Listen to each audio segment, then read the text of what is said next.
guys, it's Miss Al again. Thought I'd read you a story today. This one's called The True Story of the Three Little Pigs, as told by John Ciesielka, illustrated by Lane Smith. It is published by Scholastic also. And I have my grand kitty, Luna, here, and Sookie again. The True Story of the Three Little Pigs by A. Wolf, as told by John Ciesielka, illustrated by Lane Smith, published by Scholastic Incorporated. 2. Jerry and Molly, J.S. and L.S. Everybody knows the story of the Three Little Pigs, or at least they think they do. But I'll tell you one little secret.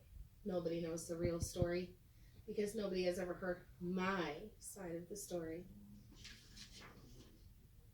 I'm the wolf. Alexander T. Wolf. You can call me Al. I don't know how this whole big bad wolf thing got started, but it's all wrong. Maybe it's because of our diet. Hey, it's not my fault that wolves eat cute little animals like bunnies and sheep and pigs. And that's just the way we are. If cheeseburgers were cute, folks would probably think you were big and bad too.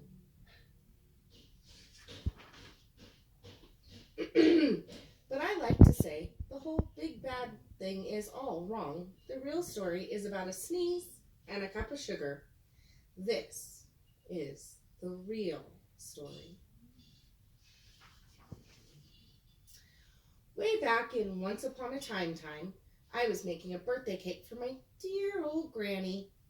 I had a terrible sneezing cold, and I ran out of sugar.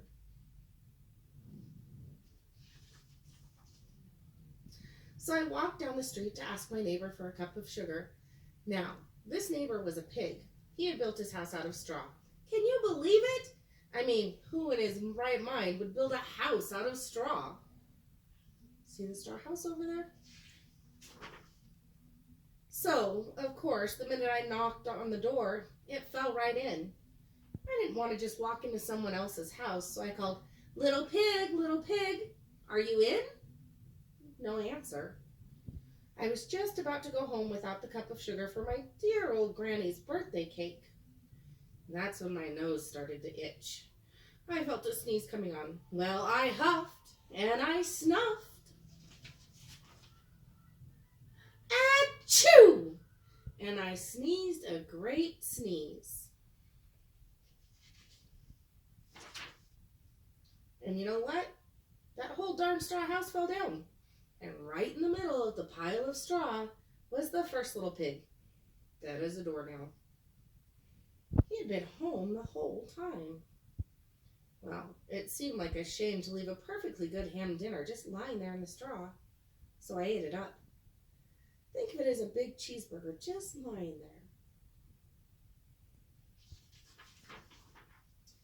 I was feeling a little better, but I still didn't have my cup of sugar.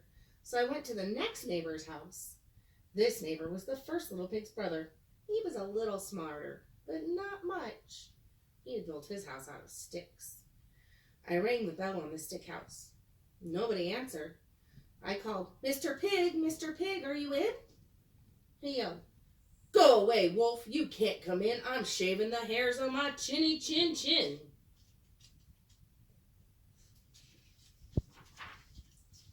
I had just grabbed the doorknob when I felt another sneeze coming on. I huffed and I snuffed, and I tried to cover my mouth, but I sneezed a great sneeze. And you're not going to believe it, but this guy's house fell down just like his brother's. When the dust cleared, there was the second little pig, dead as a doornail, wolf's honor. Now, you know food will spoil if you just leave it out in the open. So I did the only thing there was to do. I had dinner. Again. Think of it as a second helping. I was getting awful full. But my cold was feeling a little better. And I still didn't have that cup of sugar for my dear old granny's birthday cake. So I went to the next house. This guy was the first and second little pig's brother. He must have been the brains of the family. He had built his house out of brick. I knocked on the brick house. No answer. I called, Mr. Pig, are you in? And you know what that rude little porker answered? Get out of here, wolf. Don't bother me again. That was rude. Talk about impolite. He probably had a whole sack full of sugar, and he wouldn't give me just one little cup for my dear, sweet old granny's birthday cake. What a pig! I was just about to go home and maybe make a nice birthday card instead of a cake when I felt my cold coming on.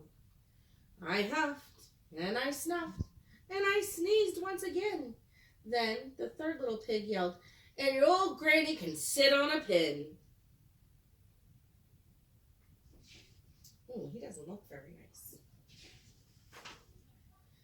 Now, I'm usually a pretty calm fellow, but when somebody talks about my granny like that, I go a little crazy.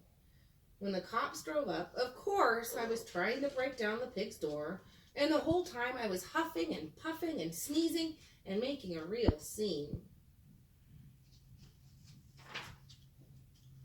The rest, as they say, is history. The news reporters found out about the 2 pigs I had for dinner. They figured a sick guy going to borrow a cup of sugar didn't sound very exciting, so they jazzed up the story with all that huff and puff and blow down your house. They made me the big, bad wolf. That's it. The real story?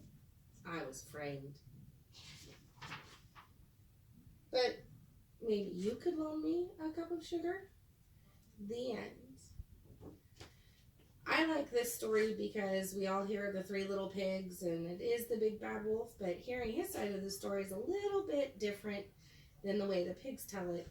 So sometimes hearing the story from a different point of view changes the way the story is. See you next time. Bye.